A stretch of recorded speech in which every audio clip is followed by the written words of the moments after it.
মানুষ যদি বিপদে পড়ে, মানুষের যদি বলে মাধ্যমিকের ডেট অফ বার্থ, মাধ্যমিক সবাই আপনারা জানেন স্কুলের সার্টিফিকেটটাই সিন্স ইন্ডিপেন্ডেন্স আমরা ডেট অফ বার্থের সার্টিফিকেট হিসেবে গ্রহণ করি, কারণ আগে তো ইনস্টিটিউশন ডেলিভারি ছিল না স্বাধীনতার সময় থেকে।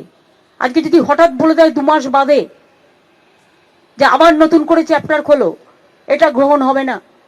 সুপ্রিম কোর্ট বলা সত্ত্বেও বলছে আধার কার্ড গ্রহণ হবে না। মানুষের মধ্যে অত্যাচারিত হতে হতে আমি মালদায় শুনেছি 90,000 লোককে, একটা কমিউনিটির লোককে 90,000 নোটিশ পাঠানো হয়েছে। অনেক জেলায় ট্রাইবেলদের সব নাম কেটে বাদ দিয়ে দেওয়া হয়েছে, সবাইকে ডাকা হয়েছে। এমনকি x former secretary, foreign secretary, তাকেও ডাকা হয়েছে, অমর্ত্য সেনকেও ডাকা হয়েছে, লক্ষ্মীরতন শুক্লাকেও ডাকা হয়েছে, দেবকেও ডাকা হয়েছে, কমটন দত্তকেও ডাকা হয়েছে, জয় গোস্বামীকেও ডাকা হয়েছে। কাকে বাদ দিয়েছে বলুন তো?